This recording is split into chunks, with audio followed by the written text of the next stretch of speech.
18절부터 30절까지 한 절씩 교독을 합니다. 제가 먼저 읽습니다. 나는 너희 모두를 가리켜서 말하는 것이 아니다. 나는 내가 택한 사람들을 안다.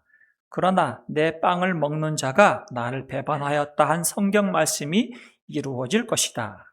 내가 그 일이 일어나기 전에 너희에게 미리 말하는 것은 그 일이 일어날 때에 너희로 하여금 내가 더 나를 믿게 하려는 것이다. 내가 진정으로 너희에게 말한다. 내가 보내는 사람을 영접하는 사람은 나를 영접하는 사람이요, 나를 영접하는 사람은 나를 보내신 분을 영접하는 사람이다. 예수께서 이 말씀을 하시고 나서 마음이 괴로우셔서 밤이 되어 말씀하셨다. 내가 진정으로 너희에게 말한다. 너희 가운데 한 사람이 나를 받아먹일 것이다. 제자들은 예수께서 누구를 두고 하시는 말씀인지 몰라서 서로 바라보았다. 그들 가운데 한 사람, 또 예수께서 살아가시는 제자가 바로 예수의 품에 기대어 앉아 있었다. 시몬 베드로가 그에게 고갯짓을 하여 누구를 두고 하시는 말씀인지 여쭈어보라고 하였다. 그 제자가 예수의 가슴에 싹 기대어 주님, 누가 누구입니까? 하고 물었다. 예수께서 대답하셨다. 내가 이 빵 조각을 적셔서 주는 사람이 바로 그 사람이다. 그리고 그 빵 조각을 적셔서 시몬 가룟의 아들 유다에게 주셨다. 그가 조각을 가져 사탄의 그에게 들어갔다. 그때 예수께서 그들에게 말씀하셨다. 내가 너희에게 어서하여라. 그러나 거기 앉아있는 사람들 가운데서 아무도 예수께서 그에게 무슨 뜻으로 그런 말씀을 하셨는지를 알지 못하였다.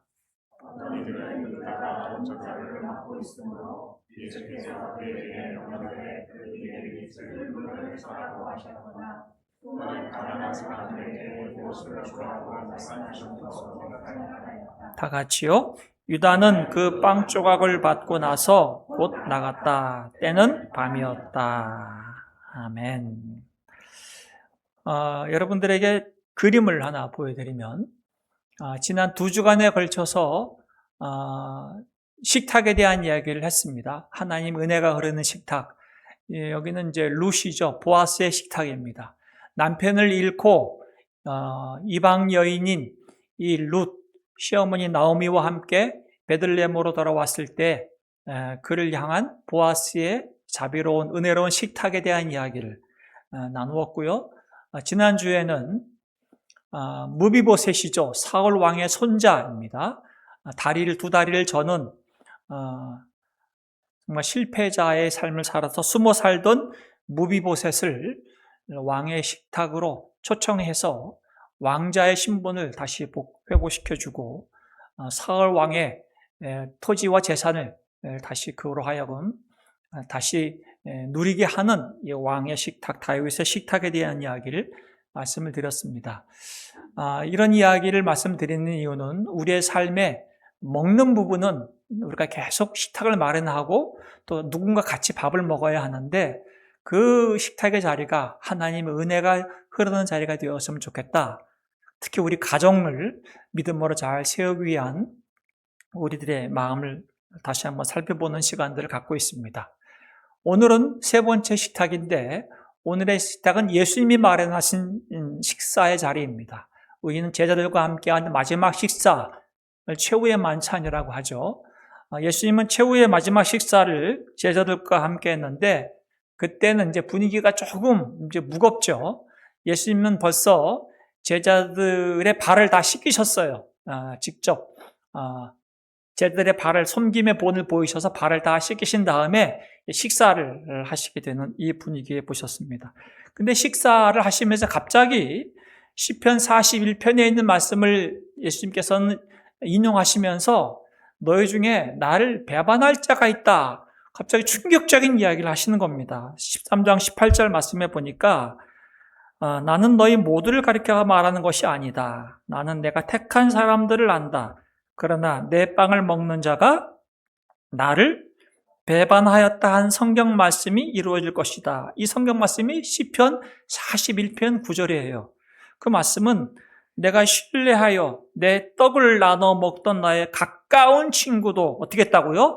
나를 배신하여 그의 발꿈치를 들었나이다.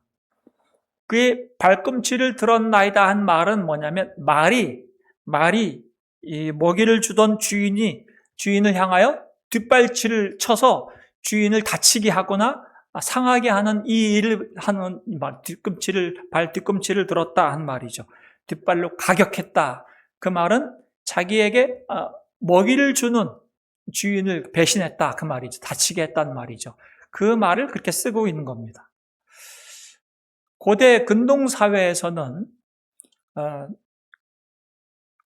누군가의 떡을 먹는다, 누군가의 떡을 먹는다 한 말은 여기 시편에 있잖아요. 내 떡을 나눠 먹는 나에 가까운 친구 할 때 누군가의 떡을 먹는다는 것은 그 사람의 보호를 받고 내가 그 사람에게 충성하겠다 하는 이 뜻을 갖고 있습니다.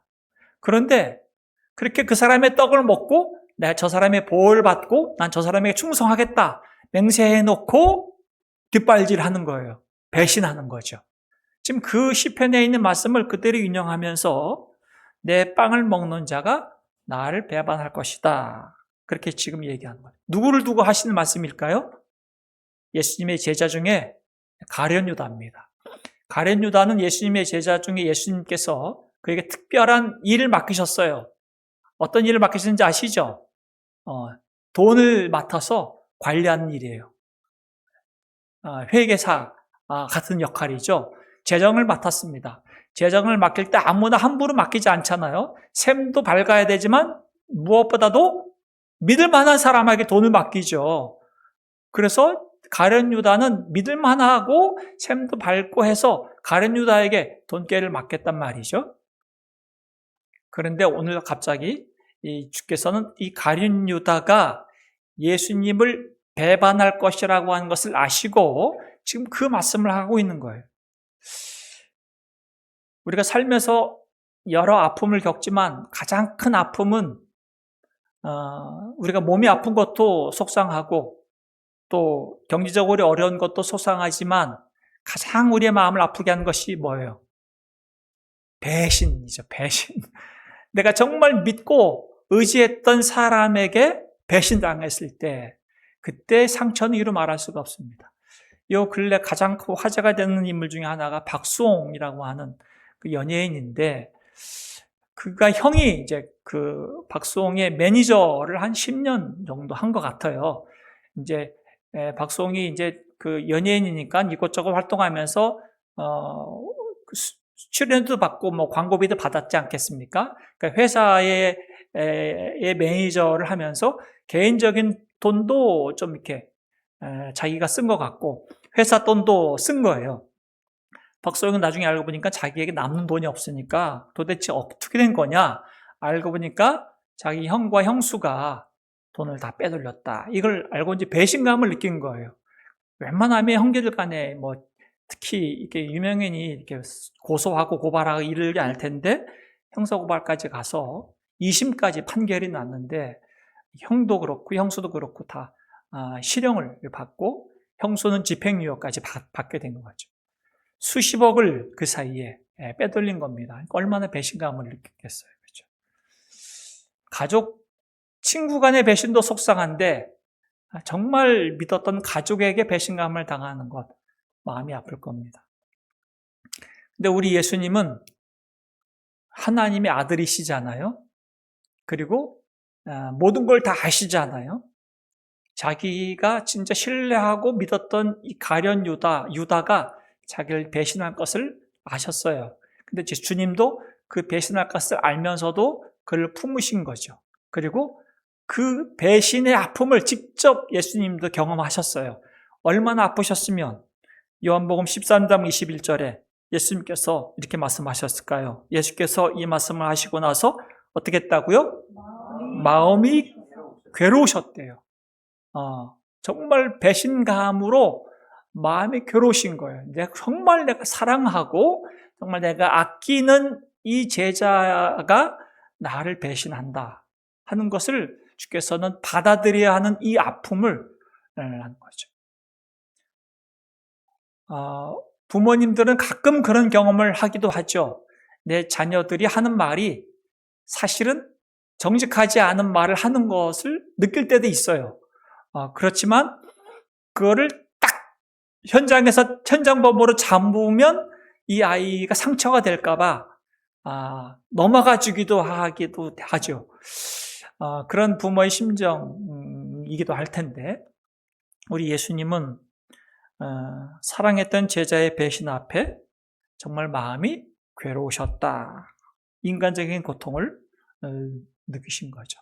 그래서 혹시 이 자리에서 나는 배신으로 인해서 마음이 정말 아파본 사람은 우리 예수님을 이렇게 떠오르시고, 예수님 제 마음 아시죠? 하면 예수님이 내가 네 마음 안다 하실 거예요. 왜냐하면 예수님도 정말 이런 아픔을 경험하셨기 때문에 그렇죠. 우리 같으면 나를 배신할 자가 밥 먹으러 왔어요. 밥상 차려주겠어요? 당장 나가 이거죠. 너랑 밥 안 먹어. 당장 나! 이럴 텐데 예수님께서는 손수 발을 씻어주시고 제자들 유다의 발도 씻어주시고 그 다음에 식사 자리를 마련하시고 같이 식사하는 거죠. 이 중에 나를 팔 자가 있다고 하니까 제자들이 궁금하잖아요. 제자들이 그 배신자 누굽니까? 이렇게 물었어요. 그때 예수님께서 하시는 말씀이 26절에 예수께서 대답하셨다. 내가 이 빵 조각을 적셔서 주는 사람, 그 사람, 바로 그 사람이 누구예요? 나를 팔자 배신자다. 그리고 그 빵 조각을 적셔서 시몬 가룟 유다에게 주셨다. 그 말이죠. 우리는 이 말씀이 저 배신자가 유다구나. 예수님이 그렇게 딱 지목하는 걸로 알고 있는데 그 유대 문화에서는 이 빵 조각을 적셔서 그 사람에게 준다고 했을 때는 그 사람을 굉장히 사랑하는 사람이 그렇게 하는 거예요. 우리 생각과 달라요. 내가 그 사람을 정말 사랑하고 그 사람을 존중하고 그 사람의 권위를 높이기 위해서 하는 방법이 내가 손수 빵 조각을 적셔서 그 사람에게 먹여주는 거예요. 그 사람을 아끼고 존중한다는 뜻이에요. 그러면 주님은 지금 빵 조각을 적셔서 유다에게 준다는 의미는 저놈이 나를 배신할 거야 그런 의미겠어요? 아니면 유다를 존중하고 아끼는 거겠어요? 주님이 지금 유다를 사랑하고 유다에게 가장 사랑의 표현으로 빵 조각을 적셔서 유다에게 건너고 있는 거예요. 주께서 말씀하시는 거죠. 유다야, 나는 내가 뭘 꾸미고 있는지 다 알아. 그렇지만 나는 너를 사랑한다. 넌 여전히 내 제자야. 이 빵을 받고 돌이켰으면 좋겠다 하는 마음으로 주께서 사랑으로 빵 조각을 유다에게 건넸습니다. 유다가 그 빵 조각을 받아서 먹었죠. 근데 유다의 반응은 빵 조각 받아서 먹어서 예수님이 자기를 높여준다는 것은 받아들였는데 예수님의 사랑, 그 예수님의 사랑은 거부한 거죠. 30절 말씀에 유다는 그 빵 조각을 받고 나서 어떻게 했어요? 나갔습니다. 예수님을 팔 때를 알았던 거죠. 나간 거죠. 그때가 밤이었다. 참 분위기가 어두운 이야기로 끝나죠. 밤이라고 하는 것을 암시하는 것은 유다는 어둠 속으로 갔다.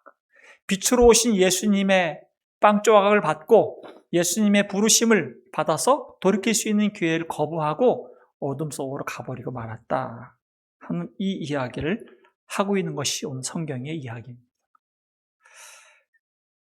참 불편한 식탁을 예수님이 마련하셨습니다. 예수님의 마지막 식사 자리는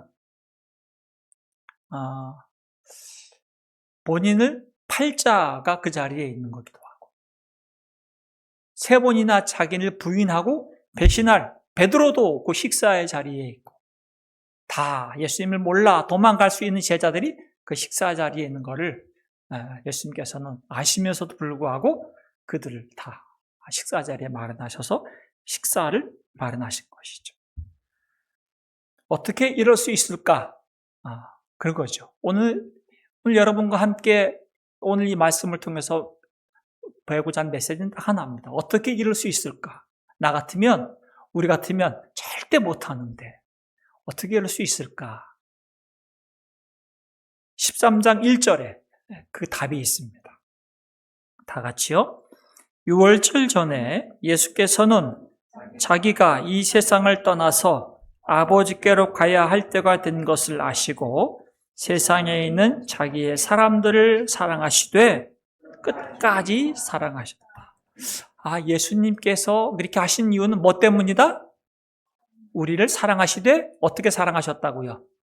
끝까지 사랑하셨다. 여기서 끝까지는 죽으실 때까지 시간적인 마지막 순간까지 사랑하셨다는 의미도 있지만 더 큰 의미는 그 한계의 끝, 사랑의 한계의 끝이 예수님께서는 없었다. 심지어 원수까지도 그분은 끝까지 사랑하셨다. 십자가의 위에서도 그분이 기도하셨잖아요. 아버지, 저들의 죄를 어떻게 해요? 용서하십시오. 예수님께서는 이 사랑의 제한을 두지 않으시는 끝까지 사랑하시는 분이셨기 때문에 원수를 위해서도 자기를 배신할 자를 위해서도 식사의 자리를 마련하시고 그에게 돌이킬 수 있는 기회, 끝까지 그를 사랑하셨다. 그렇죠. 베드로도 그 자리에 있었고 다른 제자들도 그 자리에 있었습니다. 베드로와 그 제자들은 그 부르심에 돌이킬 수 있는 기회를 가졌죠. 여러분과 저의 삶에도 우리 하나님께서 우리에게 생명을 허락하시고 매일매일 은혜의 식탁을 마련해 주십니다. 일용할 양식을 주시죠. 그래서 하늘의 양식과 이 땅의 풍요로운 기름진 것으로 우리를 먹이신단 말이죠. 하나님의 형상으로 사람을 창조하시고 생기를 불어넣으셔서 하나님의 생명을 주셨고 이 만물의 선물을 주셔서 먹고 마시게 하셨는데 우리가 우리 욕심 때문에 하나님을 거역하고 나 하나님 필요 없어요. 내 마음대로 내가 알아서 먹고 살게요. 그게 선악과 따먹은 거죠. 나는 이제 부모 도움 필요 없어요. 나도 내가 더 잘할 수 있어요. 이런 마음을 갖는 그런 자만한과 교만한 마음으로 하나님을 외면했던 이 배신자들이 우리 인류였던 거죠. 아담과 하와만 배신자가 아니고 가룟 유다만 배신자가 아니라 하나님의 형상으로 지음받은 이 인류가 하나님을 외면하고 은혜를 저버리고 내 마음대로 살아보겠다. 다 배신자죠. 그런데 유다는 예수님을 팔아넘기려고 나갔죠. 예수님께서는 그런 배신자 유다를 위해서 당신의 몸과 당신의 전부를 지불하시면서 그를 사랑하시는 것이고 유다는 예수님을 죽음 속으로 어둠 속으로 몰아냈지만 예수님은 물론 어둠 속으로 내몰리셨지만 그 어둠 속으로 내몰리신 예수님은 그 어둠 가운데 있는 우리들을 거기서 건져 올리시기 위해서 그 어둠을 자처하시는 그 길인 거죠. 오늘 우리가 성탄절을 며칠 앞두고 있는데 성탄의 의미가 뭘까? 성탄의 의미는 오늘 설교로 하면 배신자를 위해서 하늘 보좌를 버리고 이 땅에 가장 낮은 자리에 오신 그 은혜의 날이 성탄이구나 하는 것을 오늘 말씀을 통해서 확인해 봅니다.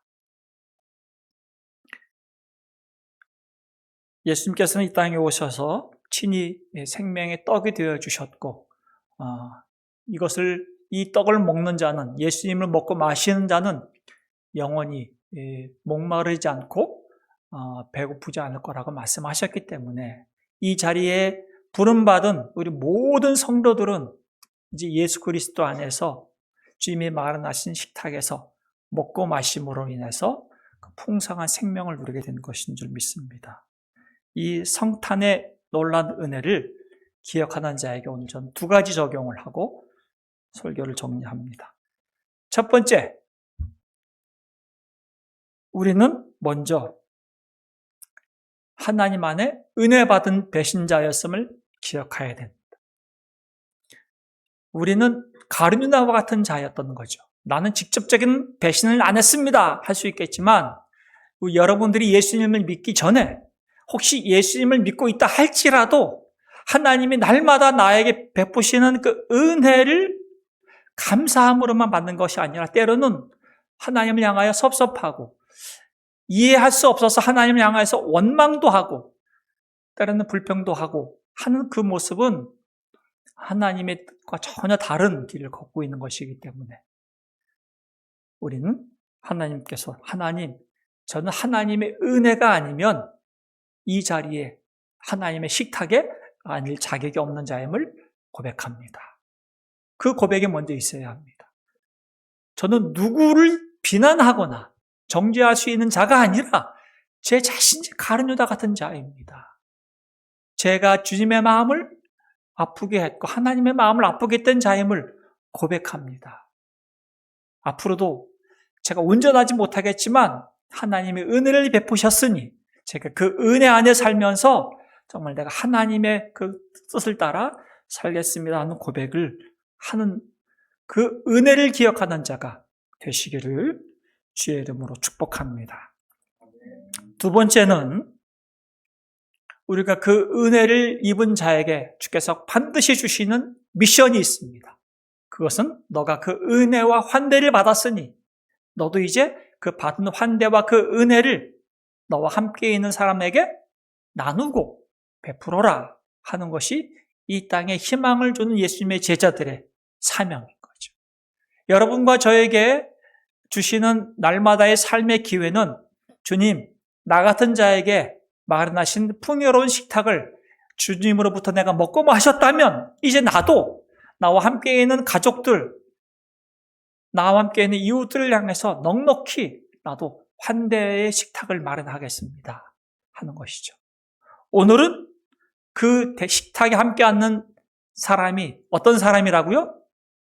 어떤 사람일지라도, 왼수랄지라도, 나를 향한 배신을 했던 자라 할지라도 주님, 내가 저 사람을 내치거나 비난하거나 정죄하지 않겠습니다. 저에게는 그럴 자격도 없고 저에게는 그럴 수 있는 권리도 없습니다.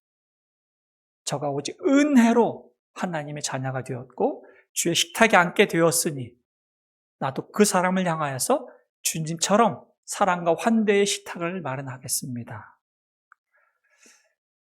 부모님들이 자녀를 위해서 식사에 음식을 차려줄 때 감정이 묻어날 때가 있어요. 어떨 때 기분이 안 좋으면 반찬이 안 좋아지고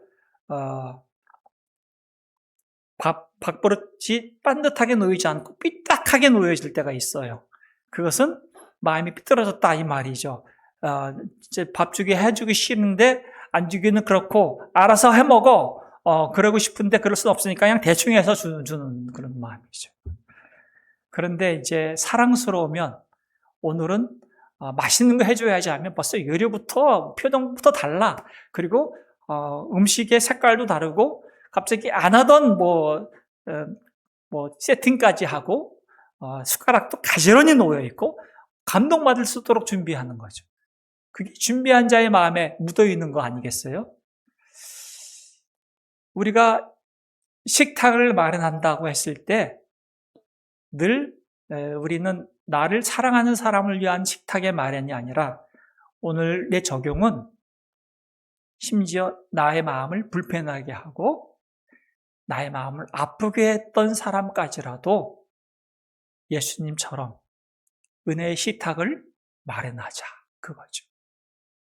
주님이 우리를 끝까지 사랑하신 그 사랑으로 우리가 하나님의 자녀가 되어서 우리도 주님의 식탁에서 주님과 함께 먹고 마시는 은혜를 누리고 있듯이 우리도 주님, 저에게 그런 용기와 믿음을 주셨으니 나도 끝까지 사랑하도록 하겠습니다. 기도하시고 음식을 준비하시고 또 미리 연락하셔서 밥 한번 먹자 해서 한번 좋은 자리를 마련하시고 하신다면 이 성탄의 기적이 우리의 삶에서 일어나는 거죠. 12월 25일 날 우리가 예배를 드리고 아마 교회에서 식사는 물론 점심은 하겠지만 여러분들이 성탄절 식사, 저녁 식사는 좀 특별하게 여러분들이 좀 마련하시길 바랍니다. 성탄의 식사는 예수님이 우리에게 생명의 떡이 되기 위해서 오셨고 심지어 원수까지도 먹이시기 위해서 오셨다면 혹 내가 소홀히 했던 사람, 내가 정말 다시 한번 챙겨야 할 사람이 있다면 여러분들이 연락하셔서 같이 한번 꼭 식사 자리를 만드시고 정성껏 준비해서 함께 성탄의 은혜를 누리시기를 바랍니다. 이번 성탄절날 그래서 여러분들의 가정의 식탁이 예수님의 평화가 가득하기를 바랐고 여러분들의 그런 식탁을 마련하는 음식을 먹을 때 우리 자녀들 또 함께 그 식탁을 배품을 받은 사람들의 다쳤던 마음이 신기하게 열리는 기적이 일어날 수 있잖아요. 예수님 엄마 때문에 아빠 때문에 아니면 여러분 때문에 예수님이 이런 분이셨구나. 예수님 믿는 사람들은 정말 이런 삶을 사는구나 하는 것들을 여러분들이 그 사랑의 손길로 이번 성탄절날 나누시기를 주의 이름으로 축복합니다. 찬송가 290장이 있는데 찬송가 가사가 아주 첫 번째부터 우리는 주님을 늘 배반한대요. 인정하지 않아요. 그럴 수 있겠지만 우리는 주의 선한 뜻을 온전히 따를 수 없는 우리의 삶을 돌이켜보면 하나님의 은혜가 아니면 우리가 설 수가 없는 연약한 자임을 고백합니다. 그러나 주님이 여전히 우리를 부르시고 우리를 위해서 지금도 기도하고 계시는 주님, 그 주님의 힘을 힘입어서 또 우리의 삶을 다시 한번 살아보겠습니다. 같이 함께 찬양하겠습니다.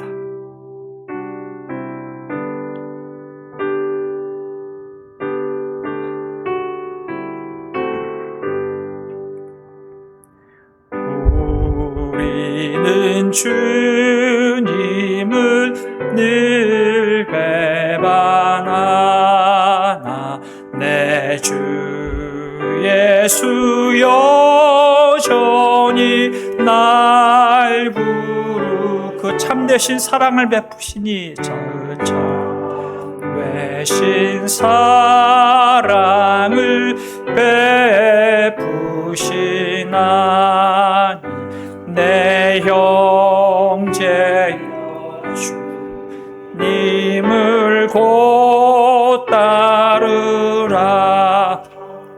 주 널 위해 비네 주 널 위해 비네 주 널 위해 비네 항상 주께서 풍성한 은혜를 내려 주께서 풍성한 은혜를 내 영혼이 나날이 복받이 주 예수를 너희도 주 예수를 너희도 구주로 섬겨 곧 따르면 풍성한 복받게 주 널 위해 비네 주 널 위해 비네 주 널 위해 비네 주 널 위해 비네 항상 무거운 짐 지고 무거운 짐 지고 애타느니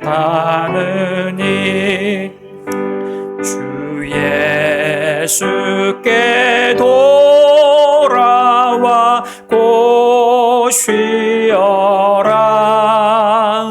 내 주 예수 너희를 돌보실 때 평안과 안위가 넘치겠네. 주 널 위해 비네. 주 널 위해 비네. 주 널 위해 비네. 항상 비시네.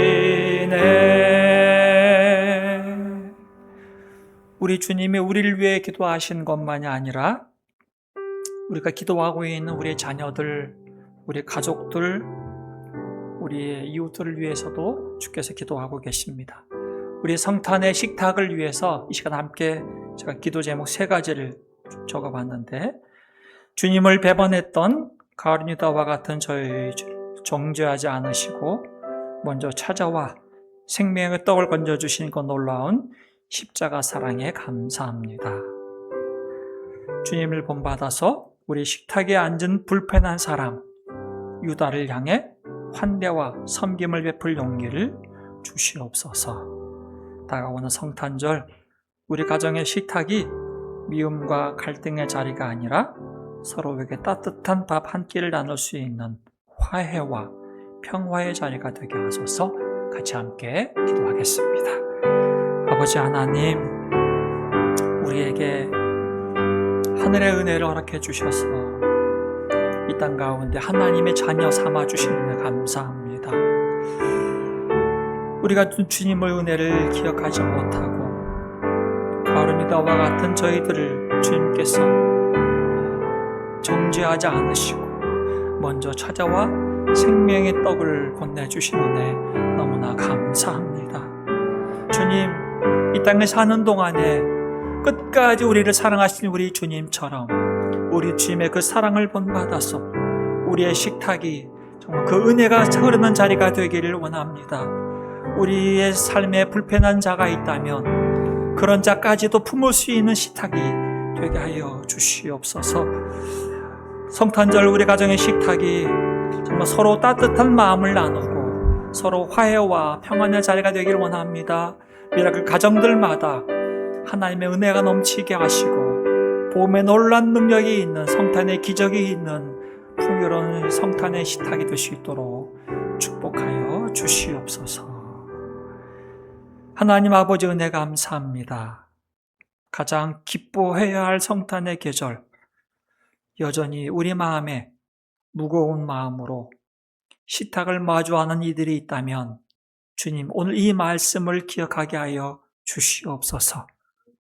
우리의 마음에 상처로 얼룩진 관계가 있다면 그 속에 아파하는 우리 성도들 위로해 주시옵시고 주께서 그 은혜를 부어주셔서 주의 은혜 안에 주의 사랑으로 회복될 뿐만 아니라 넉넉한 마음으로 주의 마음으로 품을 수 있는 마음까지도 허락하여 주시옵소서.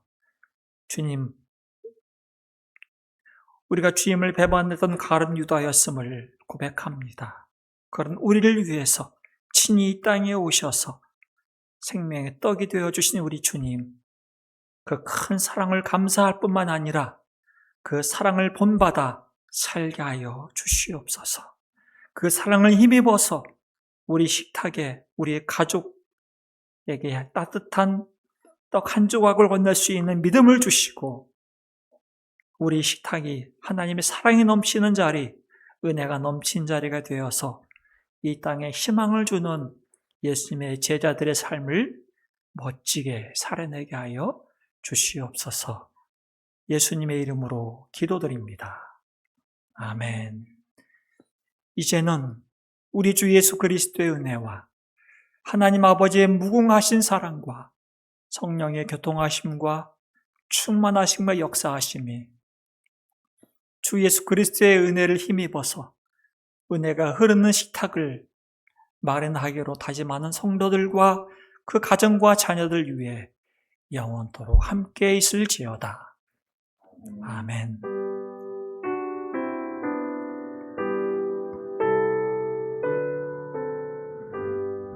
네, 우리 자리에 일어나셔서 주의 높고 위대하신